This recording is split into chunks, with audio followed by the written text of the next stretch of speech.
एक बार फिर से आप सभी का स्वागत है। हम अध्ययन कर रहे हैं निर्गमन की पुस्तक का और अब समय है कि हम उसके 33वें अध्याय 12वें वचन से आगे का अध्ययन करें। 12वें और 13वें वचन में लिखा है, मूसा ने यहोवा से कहा, सुन, तू मुझसे ये कहता है कि इन लोगों को ले चल, परंतु ये नहीं बताया कि तू मेरे संग किसको भेजेगा। तो भी तूने ये कहा है, तेरा नाम मेरे चित्त में बसा है और तुझ पर मेरे अनुग्रह की दृष्टि है। और अब यदि मुझ पर तेरे अनुग्रह की दृष्टि है तो मुझे अपनी गति समझा दे, जिससे जब मैं तेरा ज्ञान पाऊं तब तेरे अनुग्रह की दृष्टि मुझ पर बनी रहे। फिर ये भी ध्यान रख कि ये जो जाति है, जो ये इजरायली जाति है, तेरी प्रजा है। मेरे प्यारे भाई बहनों, अभी हमने 33वें अध्याय 3वें वचन में पढ़ा, परमेश्वर कहते हैं कि परंतु तुम हठीले हो, इस कारण मैं तुम्हारे बीच में होकर ना चलूंगा, ऐसा ना हो कि मैं मार्ग में तुम्हारा अंत कर डालूं। तो यहाँ पर मूसा इस बात को जानते हैं कि जो इजरायली हैं, उनके हठीले मन के कारण उन्होंने जो वो सोने का बछड़ा बना दिया था, इस कारण परमेश्वर ने ये कहा कि अब मैं तुम्हारे साथ नहीं चलूंगा, तुम्हें अपने आगे का सफर अपने आप से करना होगा। तो मूसा जानते हैं कि अगर परमेश्वर हमारे साथ नहीं चला या परमेश्वर की अगुवाई हमारे साथ नहीं हुई तो हम किसी भी रीति से उस प्रतिज्ञा के देश तक नहीं पहुंचेंगे।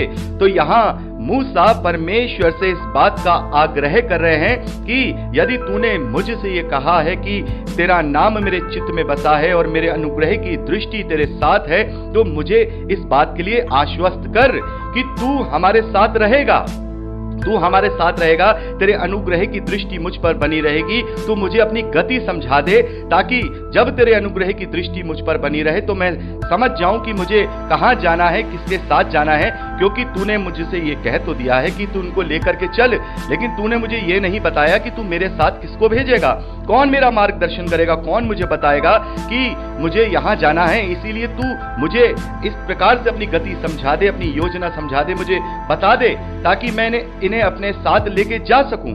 क्योंकि तेरे अनुग्रह की दृष्टि मुझ पर है, तेरे अनुग्रह की दृष्टि मुझ पर है, तूने कहा है। और तू ये भी इस बात को भी ध्यान रख कि ये जो प्रजा है वो तेरी प्रजा, तूने अपनी इन्हें प्रजा कहा है। तो आगे 14वें वचन में हम देखते हैं, यहोवा मूसा से कहते हैं, मैं अपने आप तेरे साथ चलूंगा, मैं अपने आप तेरे साथ चलूंगा, मैं यानी कि मैं तुझ पर नजर बनाए रखूंगा, तू चिंता मत कर, तू आगे चल, मैं तेरे साथ चलूंगा। हे मूसा, मैं तेरे साथ चलूंगा। यानी कि परमेश्वर इजरायलियों के साथ नहीं, मूसा के साथ चलेगा, क्योंकि परमेश्वर के अनुग्रह की दृष्टि मूसा के ऊपर है। मेरे प्यारे बहनों, हम यहाँ पर देखते हैं कि परमेश्वर की अनुग्रह की दृष्टि का शब्द आया है। और हमने उत्पत्ति की पुस्तक में पढ़ा कि परमेश्वर की अनुग्रह की दृष्टि नूह पर भी बनी हुई थी। लेकिन हम परमेश्वर का कोटि कोटि धन्यवाद करते हैं कि जो मसीही विश्वासी हैं, अब उन पर अनुग्रह हुआ है, उन पर अनुग्रह की दृष्टि नहीं है।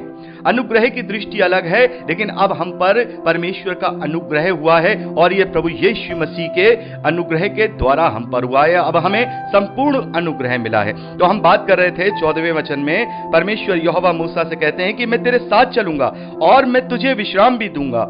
उसने उससे कहा, यानी कि मूसा ने फिर परमेश्वर से कहा, यदि तू आप ना चले तो हमें आगे यहां से ना ले जा। यानी कि अगर तू हमारे साथ ना चल रहा, हमारे साथ नहीं चलेगा तो फिर तू हमें आगे यहां से मत ले जा, फिर हम यहीं पर रहेंगे, क्योंकि तेरे बिना हम आगे नहीं बढ़ सकते हैं। 16वें वचन में हम देखते हैं, ये कैसे जाना जाए कि तेरे अनुग्रह की दृष्टि मुझ पर है और अपनी प्रजा पर है। क्या इससे नहीं कि तू हमारे संग संग चले, जिससे मैं और तेरी प्रजा के लोग पृथ्वी भर के सब लोगों से अलग ठहरे। तो यहाँ मूसा यहाँ आग्रह कर रहे हैं परमेश्वर से ये कह रहे हैं कि ये कैसे पता लगेगा परमेश्वर, हे यहोवा, ये बात कैसे पता लगेगी कि तेरी अनुग्रह की दृष्टि मुझ पर है और तेरे प्रजा पर है। क्या इससे नहीं पता लगेगा कि तू हमारे साथ साथ चल, तू हमारे आगे आगे चल, जिससे मैं और तेरी प्रजा जो ये इजरायली लोग हैं, दुनिया भर के सब लोगों से अलग ठहरे। तब 17वें वचन में यहोवा मूसा से कहते हैं, मैं ये काम भी जिसकी चर्चा तूने की है करूंगा, क्योंकि मेरे अनुग्रह की दृष्टि तुझ पर है और तेरा नाम मेरे चित्त में बसा है। मूसा ने कहा, मुझे अपना तेज दिखा दे। तो इस पर मूसा ने कहा कि ठीक है, तो फिर अपना तेज, अपना प्रकाश तू मुझे दिखा दे, अपना दर्शन मुझे दिखा दे, ताकि उस तेज के द्वारा मैं ऐसा उस गति को पहचानूं, उस मार्गदर्शन को पहचानूं, ताकि जब तेरे अनुग्रह की दृष्टि मुझ पर बनी रहेगी तो उस अनुग्रह की दृष्टि के अनुसार मैं तेरी प्रजा को उस जगह पे ले जाऊंगा। तो यहां पर मूसा परमेश्वर से कहते हैं कि तू अपना प्रकाश मुझे दिखा दे, अपना तेज मुझे दिखा दे। 19वें वचन में लिखा है, उसने कहा, मैं तेरे सम्मुख होकर चलते हुए तुझे अपनी सारी भलाई दिखाऊंगा और तेरे सम्मुख यहोवा का नाम का प्रचार करूंगा, और जिस पर मैं अनुग्रह करना चाहूं उसी पर अनुग्रह करूंगा, और जिस पर दया करना चाहूं उसी पर दया करूंगा। तो इस पर अब परमेश्वर कहते हैं कि ठीक है, मैं तेरे सम्मुख होकर, तेरे साथ होकर के चलूंगा और अपनी सारी भलाई मैं तुझ पर दिखाऊंगा। सारी भलाई, अपने प्रेम को, अपने अनुग्रह की दृष्टि को, सब मैं तुझे आगे दिखाऊंगा और तेरे सम्मुख यहोवा का नाम का प्रचार करूंगा। यानी कि तुम्हें किसी भी बात की कोई परेशानी नहीं होगी। और यहां पर परमेश्वर खास तौर पर यह बात कहते हैं कि जिस पर मैं अनुग्रह करना चाहूं उसी पर अनुग्रह करूंगा, और जिस पर दया करना चाहूं उसी पर दया करूंगा। तो यहां पर परमेश्वर ने कह दिया है कि मेरी दृष्टि तुम पर बनी रहेगी। मेरे प्यारे भाई बहनों, यहां पर हम बड़े ही ध्यान से देखें कि अब परमेश्वर की दृष्टि इजरायलियों पर बनी रहेगी। वो उनके साथ साथ नहीं जाएगा, लेकिन अब उसकी दृष्टि हमेशा उस पर बनी रहेगी। उनको हमेशा वो अपनी दृष्टि के द्वारा, अपनी गति के द्वारा उन्हें वो आगे मार्गदर्शन देगा। जैसे कि प्रभु ने कहा कि परमेश्वर ने कहा कि मेरा दूत तुम्हारे आगे आगे चलेगा। और वो दूत क्या है? परमेश्वर का ये वचन, ये व्यवस्था है जो परमेश्वर ने सिने पर्वत पर मूसा को दी है। तो यहां पर हम देखते हैं जिस प्रकार से परमेश्वर से ये आश्वासन मूसा चाह रहे हैं कि इस गति को मुझे समझा दे, तू अपना तेज मुझे दिखा दे, तू अपना तेज दिखा दे। तो परमेश्वर कहते हैं ठीक है, मैं तेरे साथ वो सारी भलाई दिखाऊंगा, क्योंकि जिस पर मैं अनुग्रह करना चाहता हूं उस पर मैं अनुग्रह करता हूं, और जिस पर मैं दया करना चाहता हूं मैं उस पर दया करता हूं। 20वें वचन में लिखा है, फिर उसने यानी परमेश्वर ने मूसा से कहा, तू मेरे मुख का दर्शन नहीं कर सकता, क्योंकि मनुष्य मेरे मुख का दर्शन करके जीवित नहीं रह सकता।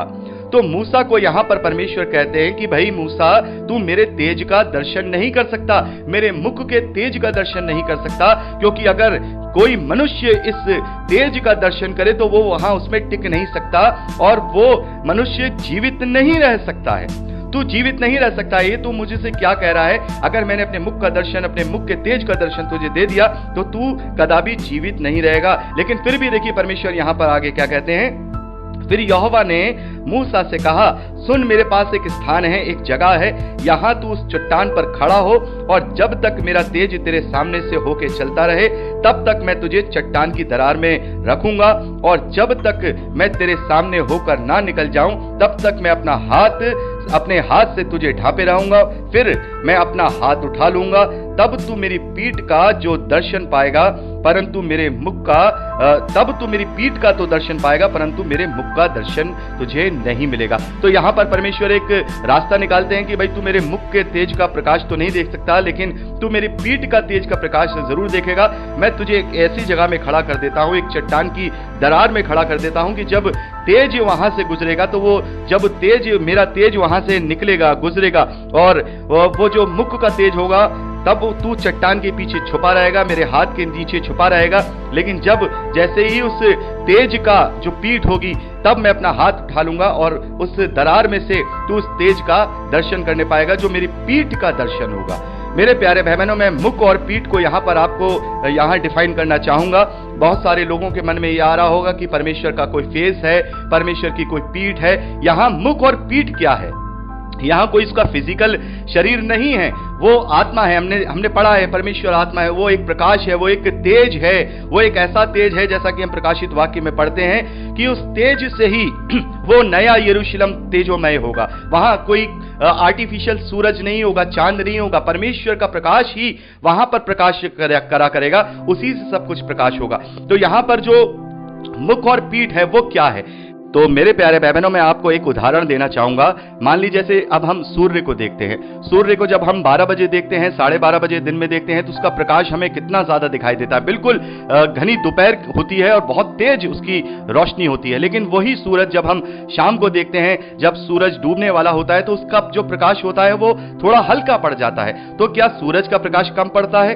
नहीं, सूरज तो जैसे दिन में था तब भी उसके पास उतना ही प्रकाश है, जब हम उसे शाम को देख रहे हैं तो सूरज का अपना प्रकाश उतना ही है, लेकिन हमारे देखने का नजरिया बदल गया। यानी कि सूरज जब पूरा दोपहर में 12:30 बजे चमक रहा है तो पूरा प्रकाश हम पर पड़ रहा है, उसका पूरा प्रकाश हम पर पड़ रहा है, इसलिए हमें ज्यादा प्रकाश दिखाई दे रहा है। और शाम को उसका अपना प्रकाश कम नहीं हुआ, लेकिन उसका प्रकाश हम तक कम आ रहा है, कट के आ रहा है, क्षितिज पे आ रहा है, इसलिए वो प्रकाश हमें कम दिखाई दे रहा है। इसी प्रकार से जो परमेश्वर का तेज है, जब वो संपूर्णता का तेज है, तो मान लीजिए जैसे सूरज 12:30 बजे चमक रहा है, वैसे ही परमेश्वर का जब तेज वहां पर मुख का तेज पड़ रहा है तो उस तेज को कोई सहन नहीं कर सकता। लेकिन जब वो तेज अलग दृष्टि से, यानी कि जैसे सूरज जब ढल जाता है और ढलने की ओर होता है तो वो अलग क्षितिज से हमें अलग दृष्टि से दिखाई देता है, उसका प्रकाश पूरा नहीं पड़ता। तो परमेश्वर का प्रकाश जब इस तरीके से जब हल्का पड़ जाएगा, वो उसकी पीठ यानी कि उसके प्रकाश का छोर कहा जाएगा। यानी मुख क्या हुआ? प्रकाश का संपूर्णता, उसे मनुष्य देख नहीं सकता, उसके दर्शन करके वो जीवित नहीं रह सकता, लेकिन उसके जो प्रकाश का जो रोशनी है, जब वो कम हो जाएगी, उसका जो जिसे हम कहेंगे लास्ट का जो रह जाएगा, वो उसे हम पीठ कहेंगे या आखिर का प्रकाश कहेंगे। यानी कि जो रोशनी आज हमारे पास अगर कोई बल्ब हमारे कमरे में रखा हुआ है, यदि वो बिल्कुल हमारी टेबल के पास रहेगा तो वो हमारी टेबल पे ज्यादा रोशनी करेगा, लेकिन उस बल्ब को उठा करके थोड़ा 10 फीट दूरी पे, 15 फीट दूरी पे, 20 फीट दूरी पे ले जाएंगे तो वो प्रकाश हमारी टेबल तक कम आएगा। इसी प्रकार से परमेश्वर के तेज को यहाँ पर पीठ और उसके मुख के रूप में दर्शाया गया है। संपूर्ण प्रकाश और प्रकाश की क्षितिज अवस्था, यानी कि प्रकाश का हल्का हो जाना, उसके पीठ को दर्शाता है। तो परमेश्वर ने अपने प्रकाश का, अपने तेज का यहाँ पर मूसा को एक क्षण दिखाया है, उसका जो आखिरी का जो क्षण है वो उसने उसे दिखाया है। और इस प्रकार से परमेश्वर के तेज को मूसा ने वहां देखा, इसीलिए यहां पर लिखा है कि तू मेरी पीठ का तो दर्शन पाएगा, यानी कि प्रकाश के हल्केपन का उसको तूने दर्शन पा सकता है, लेकिन मेरे संपूर्ण प्रकाश का दर्शन तू यहां नहीं पा सकता। तो इस प्रकार से हम देखते हैं कि परमेश्वर ने अपनी उपस्थिति का वचन मूसा के साथ दिया और अपने तेज से, अपने तेज के पीठ के तेज से अपने दर्शन देकर के यहां मूसा को आश्वस्त किया है। तो मेरे प्यारे भाई बहनों, यहां पर हम देखते हैं कि हमने 33वां अध्याय कंप्लीट कर लिया है और मैं चाहूंगा कि आप 34वां अध्याय, 35वां अध्याय और 36वां अध्याय इसको पर्सनली रूप से पढ़ लीजिएगा, क्योंकि यहाँ पर बहुत सारी ऐसी चीजें हैं जो हम पहले भी पढ़ चुके हैं। जैसे शब्द के मनाने के विषय में हमने पहले भी पढ़ा है, तो आप इसे पढ़ लीजिएगा। यहाँ पर मैं पूरा अध्ययन नहीं कराऊंगा, जो जरूरी चीजें होंगी वो मैं यहाँ पर अध्ययन कराऊंगा। तो इसे मैं चाहूंगा कि आप इसको लास्ट 40वें अध्याय तक पढ़ करके तैयार रहिएगा, क्योंकि अब आपके पास 2 दिन हैं। 2 दिन में आपके पास ये समय रहेगा कि आप इसको यहाँ पर इसको पूरा आप इसको 35वें अध्याय से माफ कीजिएगा 34वें अध्याय से लेकर के 40वें अध्याय तक इसे पूरा पढ़ लीजिएगा। मैं यहाँ पर जो मेन चीजें होंगी जो हमें समझनी जरूरी हैं वो मैं आपको बताऊंगा, और जो चीजें हम पहले निर्गमन में पढ़ चुके हैं, क्योंकि यहाँ पर हम देखेंगे वाचा को भी दोहराया जाएगा और मिलाप वाले तंबू को तैयार करना है, निवास स्थान को खड़ा करना है, ये सारी चीजें वहां बताई जाएंगी। तो आप इसको पढ़कर अच्छी तरह से समझ सकते हैं। मैं इसमें से इंपॉर्टेंट चीजें अगले संदेश में आपके बीच में लेकर के आऊंगा, और मैं कोशिश करूंगा कि अगले संदेश में हम निर्गमन की पुस्तक का अध्ययन कंप्लीट कर लें, ताकि हम फिर लय व्यवस्था की ओर आगे बढ़े। तो प्रभु आप सबको बहुत की आशीष दे, अपने वचन में दृढ़ करे, यीशु के सामर्थी नाम में आमीन। Praise the Lord.